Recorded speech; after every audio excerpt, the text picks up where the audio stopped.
Let me welcome you to the 20th lecture of Drilling and Blasting Technology course.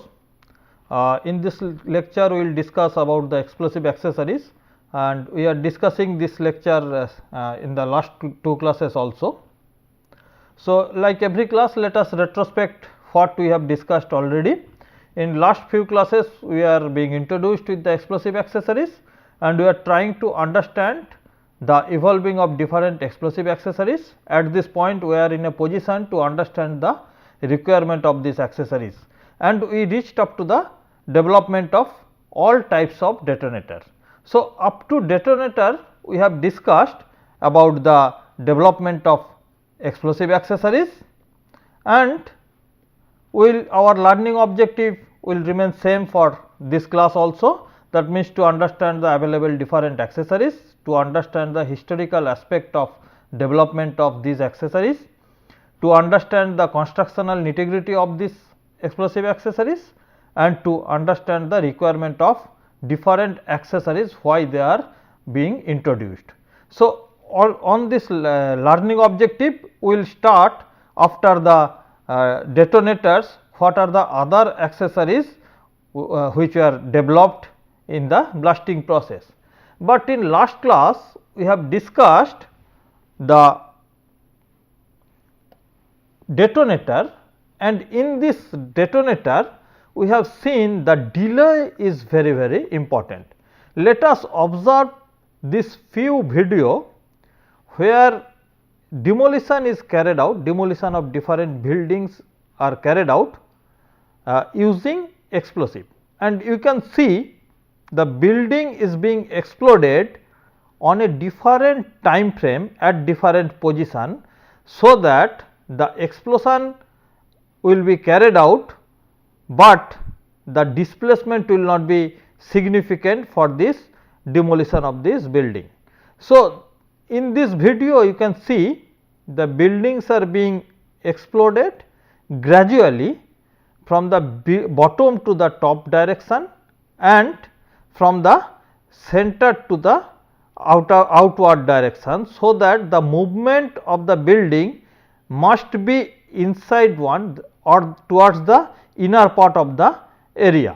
So, basically that is the principle which is practiced in the building demolition, and if you see the next video which I am going to show you, that you can see in a slower time pace, so that you can easily understand that there is a basically time gap between the explosion of the different position where the blasting is being carried out. You can see in this long tower the explosion is being carried out. You can see the gradually from the bottom part the building is being exploded and the top part is exploded at a later stage.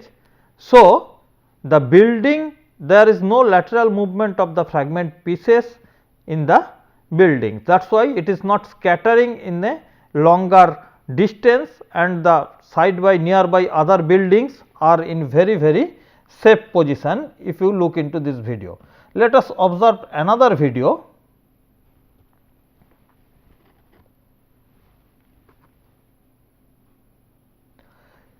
In this video also you can see in a slow pace manner. First it will be shown you in a real time scale, so that you can see the demolition is being carried out very fast. So, that may give you the impression that maybe the complete building is being blasted simultaneously, but basically that is not the case. If you see its demolition in a different time scale, that is in the very slow pace manner. So, now you can see it is of 1/4 speed of the original video is taken, 1/4 of that speed you can see.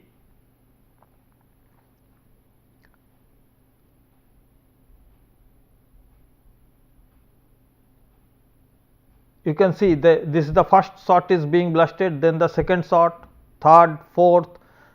So, gradually the building is being demolished and the different part of the building is being blasted at different time. But all these are possible because of the invention of the delay detonator. So, you can now very easily understand why delay detonator is very important, and the scattering of this delay are also very important, which we have already discussed in the last class. But after this detonator, let us discuss about the explosive other accessories. The first explosive accessories which was found very essential is the safety fuse. So, safety fuse is nothing but a cap below under that cap the gunpowder is just placed. So, you know the gunpowder is a very low explosive, and the purpose of using gunpowder is only to transfer the flame from one place to another. So, safety fuse was very essentially required for the safety of the purpose. If you ask me why, then I can tell you. You know, in the 17th century, if I try to be precise, in 1627 the first time we started using explosive for rock blasting, that is in mining purpose. Before that, the explosives were used only for the war purpose or for amusement purpose, that is being used, and that time the only explosive was available was the gunpowder or black powder was the only explosive. So, when it was tried to use first time for rock excavation in mining, what they try to use this one? They create some hole using chisels and fill that hole with the black powder, and from that they drop black powder up to a distance where they are try to give the flame, and after giving this flame to the gunpowder, that is generally laying like this on the ground, laid like this, the person who gives the flame at this position then flood away or run away from the place as early as possible to hide in a shelter prior to this flame reach up to this hole, which is drilled at this position and which is filled with the gunpowder. So, this total process depends on few things. First is that the distance of the shelter from where that person is running, and the time is being taken by the flame from reaching at this position to this position, where finally the explosion will occur and the fragmented rocks will jump up to the longer distances. So, this total process was uncertain, and another problem was there. If the ground condition is wet or it was raining, then the chances of extinguishing of this flame was very high. Even if wet condition, thus gunpowder will lose its flame carrying capacity, and that is why the total blasting process became not that much confirmed one, uncertain, and that is why the total process is not that much significant. In 1831, to overcome this problem, in 1831 the safety fuse was invented, which is nothing but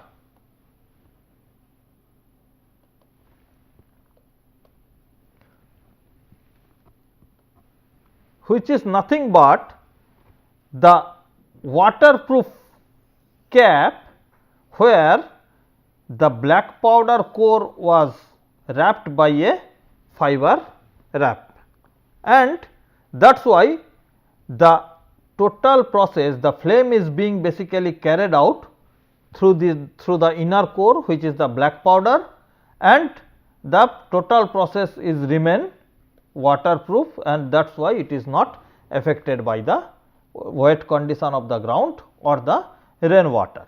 So, this invention was very important. In 1831, this was invented by the William Bickford, where a rope with a strand of yarn infused with black powder. Presently, the use of black powder is use of safety fuse is very limited. Generally, we try to use electrical initiation system. Then also, to avoid the induced or premature explosion in the electrical detonator, often we use safety fuse as the initiator of the blasting.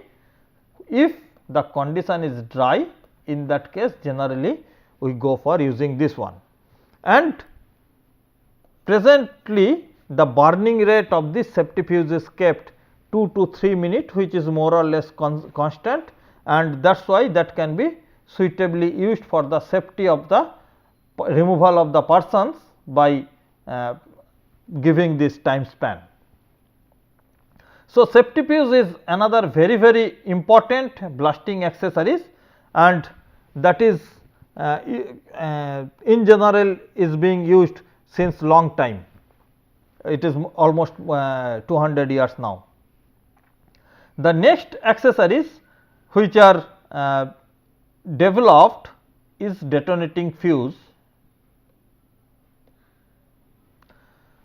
Detonating fuse is basically a device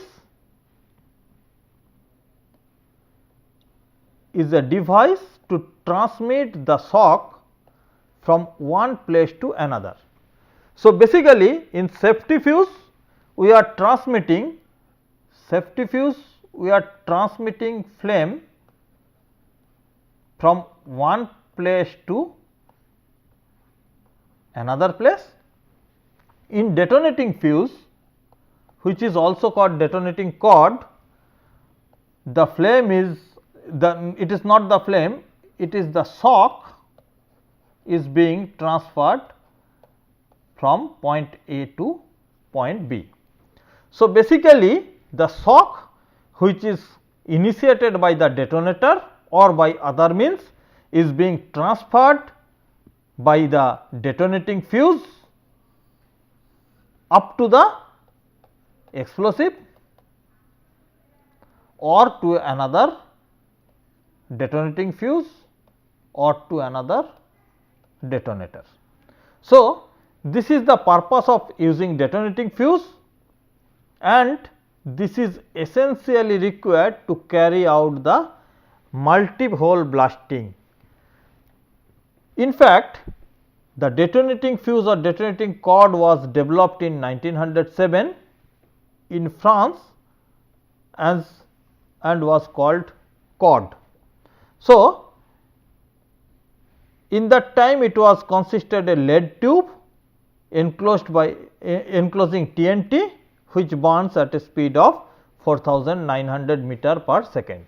So, that means the VOD or the shock is being travelled through this detonating fuse at very high speed. So, that is the first characteristics of this detonating fuse, and when it was initially initiated or developed, that time TNT was used, which was showing the speed of 4900 meter per second, while presently we are using PTN, which basically shows us a speed of transfer, shock transfer or the velocity of detonation approximately 7000 meter per second. So, in that condition, suppose we are having multiple holes, considering this is the free surface area, and we want that these holes to be blasted at one round or at one instant, and the separation of this are say consider at 4 meter. Then if we are using a detonating fuse to connecting these holes, so the time delay or time gap between the initiation of this part and this part is becoming less than 1 millisecond, and that is why 1 millisecond, and that is why you can consider the all these holes are being blasted simultaneously.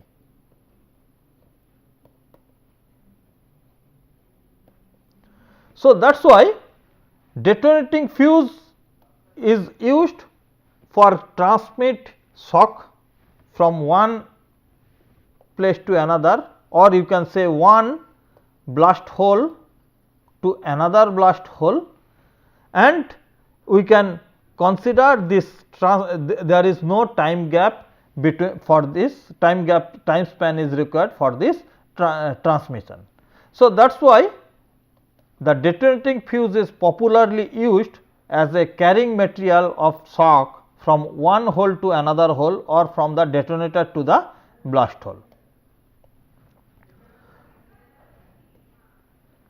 If you look into the constructional details of the detonating fuse or detonating cord, you will find out there is a central yarn, this is a central yarn place, then the PETN explosives are wrapped around that central yarn, then the first wrap cover or tape is provided, then specially selected artificial fibers yarns are provided, these are those, and then finally the plastic cover is provided to make it a waterproof. However, as PETN is not that much deteriorate with the wetness or it is not that much water sensitive. So, that is why detonating fuse may be sufficiently used in underwater condition also.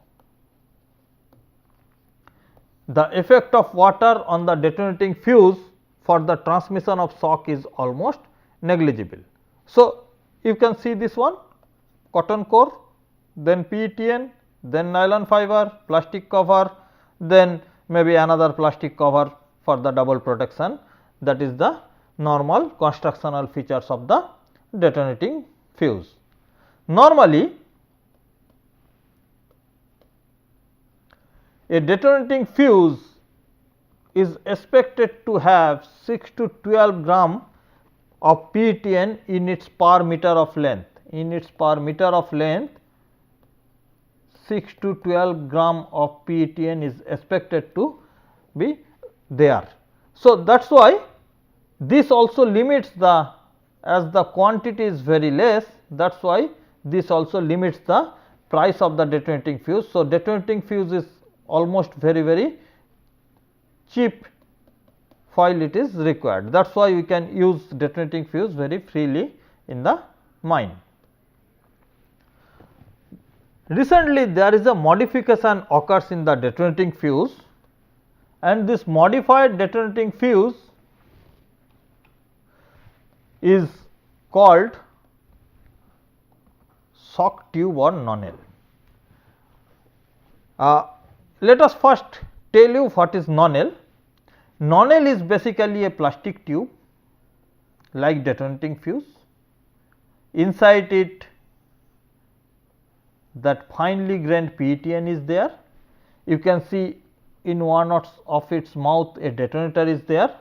So, this is the service end, this is the receiving end, where it receives the shock from another detonating fuse or another NonL or from the detonator. This NonL was developed in the year 1965 and was developed to overcome two basic problems associated with the use of detonating fuse. The first problem is the generation of noise, which is very high in detonating fuse or cord, when the detonating fuse or cord is used in the surface as a surface connector between the mouth of the holes. So, this is the first problem. What is the second problem? Then the second problem is basically a little bit difficult for you to understand, but as we have already discussed the explosive, you can easily understand this part, that there are, say suppose this is a hole and we have placed some explosive at this position, and our intention is that we will provide the initiation to the explosive in its bottom part. So, we connect this with a detonating fuse at this position. So, if we are using detonating fuse to initiate the explosive, but the explosive is not sensitive to the detonating fuse to be blasted or to be initiated. So, the explosive is basically not cap sensitive explosive or not that much sensitive explosive, that is the low sensitive explosive, which can be initiated by a higher shock pressure, which cannot be generated by the detonating fuse. So, in those cases we provide some cap sensitive explosive at this position, which can be initiated by the detonating fuse, and the detonating fuse initiate this cap sensitive explosive, which generate the desired detonating pressure to initiate the main explosive.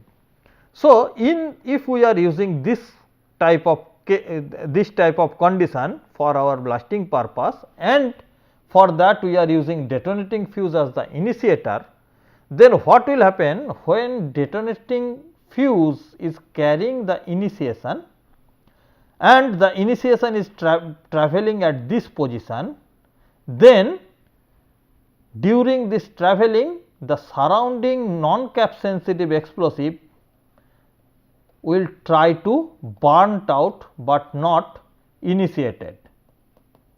So, this started burning, but not initiated, not generating the shock wave, and this phenomena is called deflagration. This phenomena is called deflagration, which is the burning of explosive, but not the initiation of the explosive. So, that is why this burning of explosive occurred, which is unintentional, and often we may lose up to 30% of the explosive in deflagration at this position. So, what is the problem? Now, the problem is we are using detonating fuse, which is a very good initiator for the cap sensitive explosive. So, the detonating fuse is going to initiate the cap sensitive explosive, which is placed at the bottom in order to achieve the bottom initiation, but while the detonating fuse is sending its shock up to the bottom of the hole, while it is traveling, it is deflagrating the explosive, which is non-cap sensitive, and we are losing a good quantity of explosive in deflagration. So, this is one of the very biggest problem while we are using detonating fuse as the down the hole connector, as the DTH down the hole connector. If we are using detonating fuse, this is the problem occurs. Noise generation occurs from the detonating fuse while we are using the detonating fuse as the surface connection between two holes, as the shock is traveling from the detonating fuse and it is close to the air. So, the shock from detonating fuse will transfer to the air very easily, and then the noise or air overpressure is created because of the blasting of the detonating fuse. So, these two problems creates problem in the practice using of detonating fuse in the mine. Noise creates the annoyance to the nearby inhabitants, and down the hole detonating fuse using creates the loss to the explosive unintentionally. And basically NonL is developed to overcome these two problems, and let us see what is the basic structure of the NonL. The NonL is having basically a tube consisting of two layers. Inner layer is made of special material coated with a very fine layer of explosive, that is also PETN. So, basically NonL is having two layers.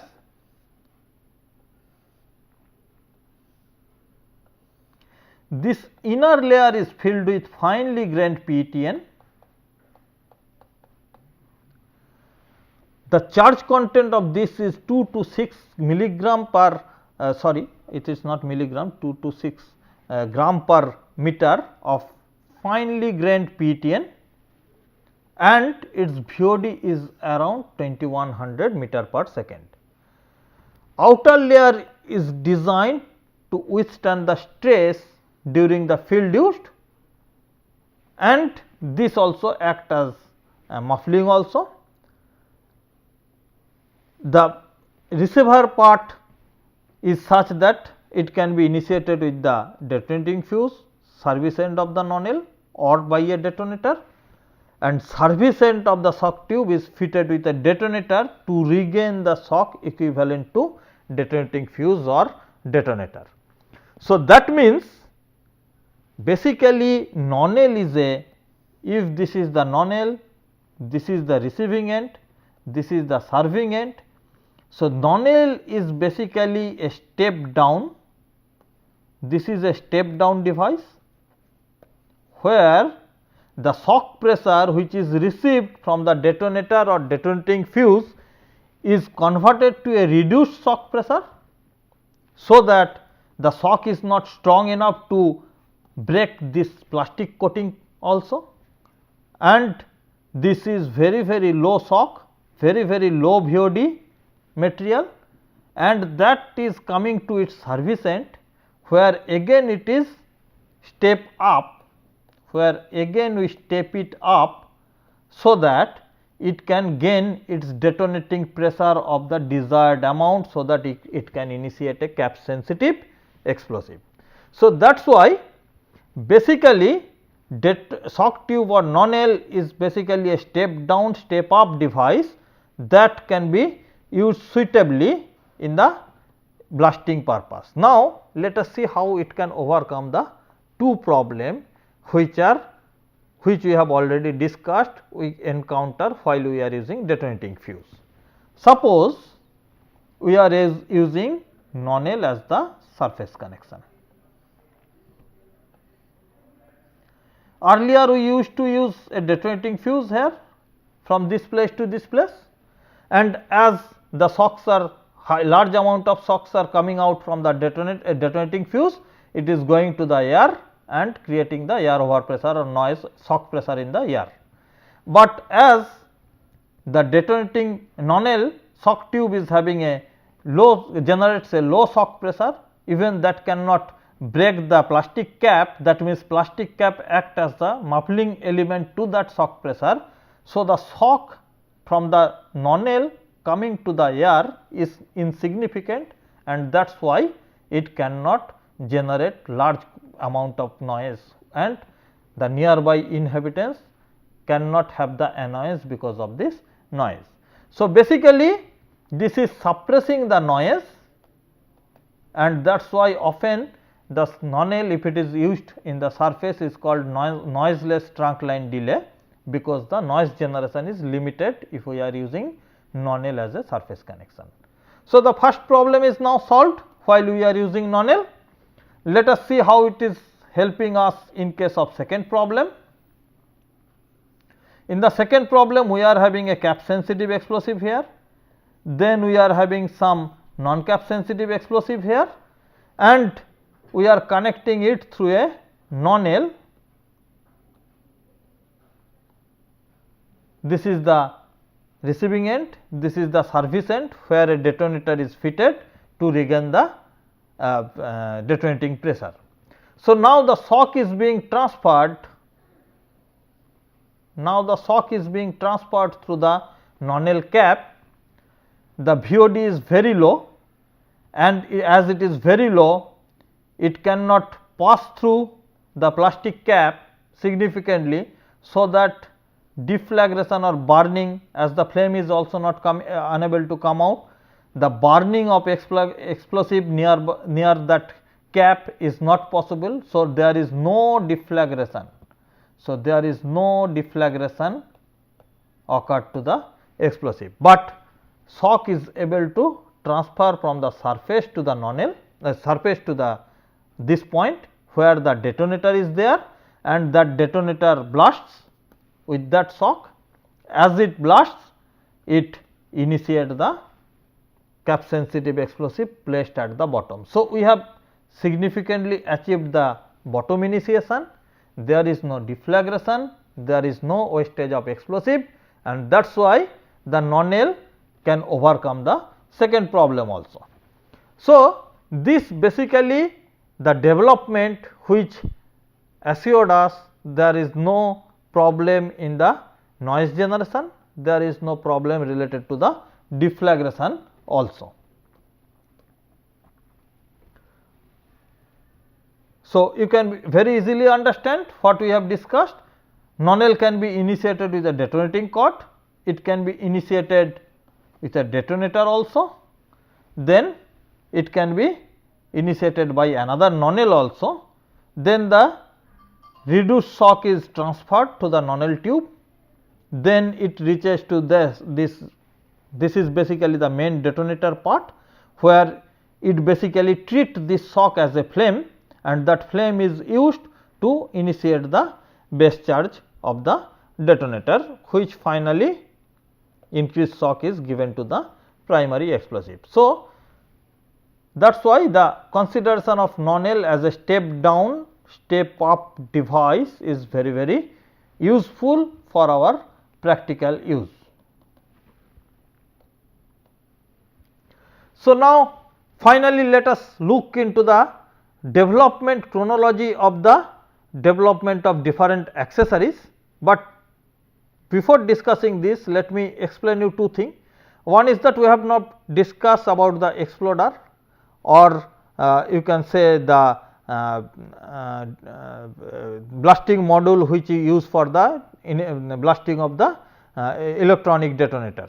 So, these two we are not discussing, because that is only the electronic device created for giving the desired current to the system. So, that is why we are not discussing that two part, but that is also used in the blasting. So, if you look into this, we use blasting in the mine 1627. The first accessories developed is the safety fuse for the safety purpose in 1831. Then from low explosive we convert ourselves to the high explosive in 1863 with the invention of dynamite by Sir Alfred Nobel. Then for that we need to develop the detonator. So, the detonator was developed in the 1863 dynamite, then the detonator is also developed in the 1863 for initiating the dynamite. Then electric detonator was devised in the 1880s. Then the delay detonator first come, the half second delay detonator. Obviously, it takes 20 years from for the Nobel to develop this one. So, 1900 half second delay detonator comes. Detonating cord was developed in 1907, so that no individual detonator is required in the each hole. So, multi-hole blasting becomes very easy by 1907. Millisecond detonator comes in 1943. So, which basically enable us to use the explosive in very efficient manner for the underground rock excavation also. NonL comes in 1960s to avoid the problems. Electronic detonator comes in 1990s, you can say 1995, basically to avoid the scattering of the delay. In 2005, the final one which is not given here, the remote controlled detonator has come or cordless detonator has come, where no surface connection is required. You can directly insert the detonator in the explosive and that can be remotely blasted. So, this is basically the chronology of the history of the development of the history of explosive accessories. So, let us stop this class at this position. You can have more reading from the reference books of this one. You can have I strongly suggest you must go through the different manufacturer website. The most modern developed explosive properties, most modern developed accessories properties will be known to you. So, let us stop at this position. Thank you.